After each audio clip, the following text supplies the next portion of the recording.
Hello students, तो आज हम पढ़ने वाले हैं एम्ब्रियोनिक डेवलपमेंट के बारे में। तो समझते हैं कि एम्ब्रियोनिक डेवलपमेंट क्या है।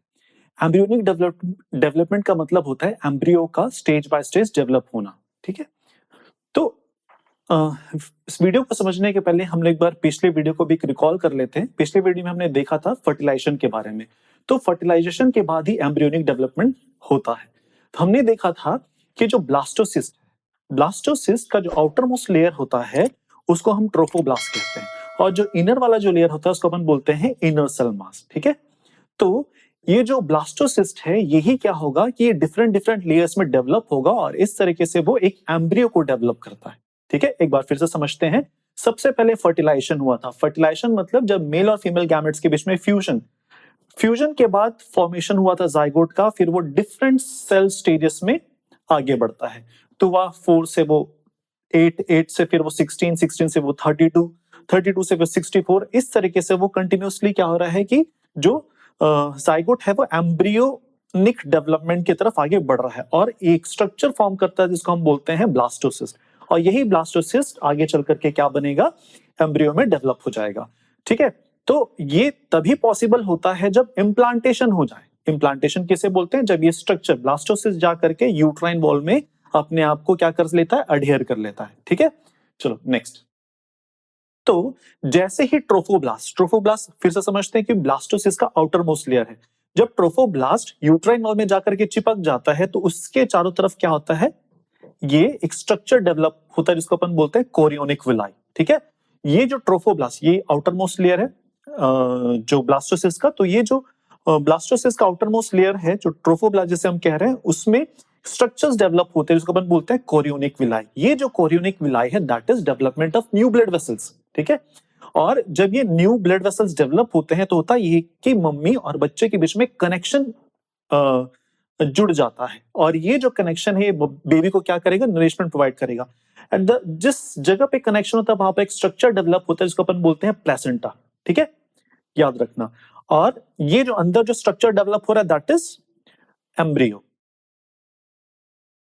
यहां पर जो प्लेसेंटा है वो क्या काम करता है, प्लेसेंटा जो है नरिशमेंट प्रोवाइड करेगा एज वेल एज अब बेबी क्या होगा, जैसे जैसे डेवलप होते जाएगा कि इसके अंदर भी कुछ रिएक्शंस चलेंगे। ठीक है, कुछ ऐसे मेटाबॉलिक रिएक्शंस होंगे जिसके वजह से क्या होता है कि बेबी के अंदर कुछ वेस्ट प्रोडक्ट्स जनरेट होते हैं। ठीक है, बेबी को ग्रो होने के लिए बहुत सारे हार्मोन्स और बहुत सारी चीजों की आवश्यकता होती है जिसकी वजह से वेस्ट प्रोडक्ट जनरेट होता है। तो इस वेस्ट प्रोडक्ट को बाहर निकालने का भी काम होता है प्लेसेंटा का।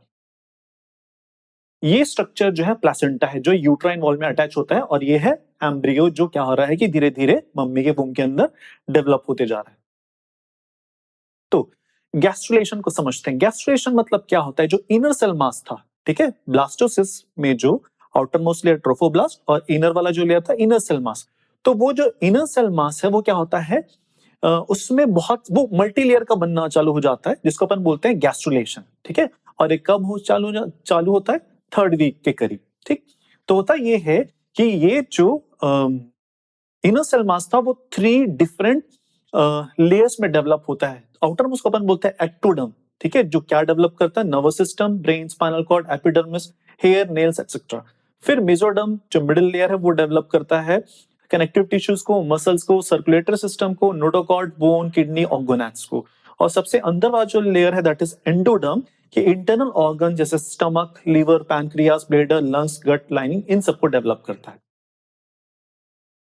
तो ये फिर से एक बार देखते हैं एम्ब्रियोनिक डेवलपमेंट, ये सारे सीक्वेंस में दिए हुए हैं, लास्ट में एम्ब्रियो डेवलप होगा। अब हम देखते हैं कि वीक्स आफ्टर फर्टिलाइजेशन कौन कौन से वीक्स में क्या क्या चीजें डेवलप होती हैं। तो 3rd वीक में गैस्ट्रुलेशन चालू हो जाता है। गैस्ट्रुलेशन का मतलब ये था कि जो इनर सेल मास है वो क्या होता है कि डिफरेंट लेयर्स में 3 जर्मिनल लेयर्स में डेवलप होता है। ठीक है, फिर 4th वीक में क्या होता है, हार्ट जो होता है फंक्शन करना स्टार्ट हो जाता है, हार्ट बना और वो फंक्शन करना चालू कर देता है। और इसी टाइम पे हार्ट बीट भी क्या करना चालू हो जाता है, बीट करना चालू हो जाता है। Arm, buds and optic pits become visible.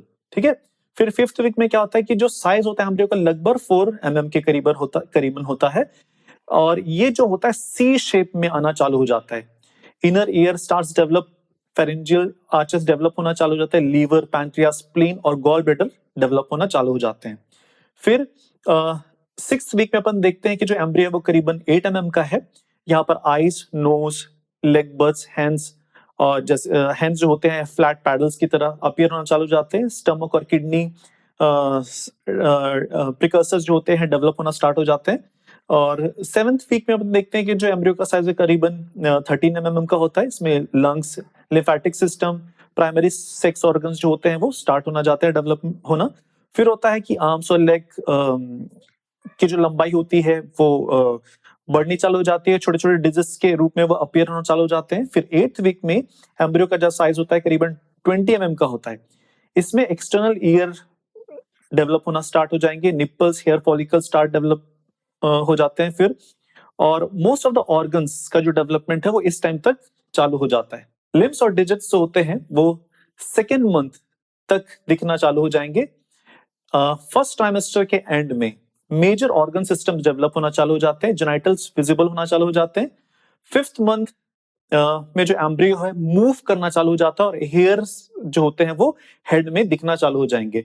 2nd trimester के एंड में मतलब 6th मंथ के एंड में क्या हो जाता है, आईलैशेस फॉर्म हो जाते हैं, आईलिड सेपरेट होना चालू हो जाते हैं और बॉडी कवर हो जाता है हेयर में। फिर 9th मंथ के एंड में क्या होता है कि जो फीटस जो है वो फुली डेवलप हो जाता है और रेडी हो जाता है बर्थ के लिए।